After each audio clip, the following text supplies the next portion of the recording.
sir. Karon ako na yung topic sa inyo sa electromags regarding sa magnetostatics. Natin problem dali nga a solenoid has 50 turns, 500 turns, and a length of 0.2 meter. If it carries current of 2 ampere, find the magnetic flux density B inside the solenoid.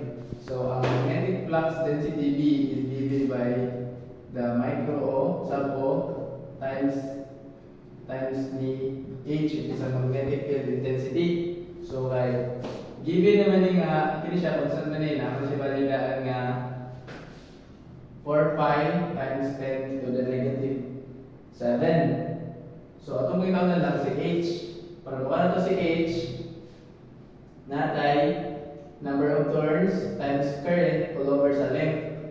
Since given man ang number of turns nga 500, i-times nimo sa current nga ilan man current, di ba? 2. Divide nimo sa length, which is 0.2 meter. So, nakay 5,000 ampere per meter. So, ampere per meter siya is because meter ni dire tas ini current, di ba?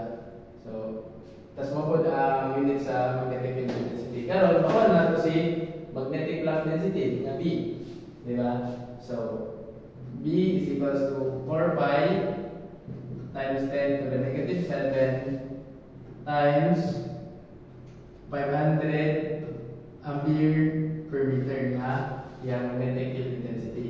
So, imo na siya input sa calculator na kaya makuha nga approximately equal to 6.28 times 10 to the negative 3 T, or equals to 6.28 million T.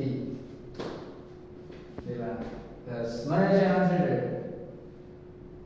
T, akin yung approximation siya, right? Hapit na naman. So, 6.28 times 10 to the negative 3 times mo sa 1,000. So, na milli na siya.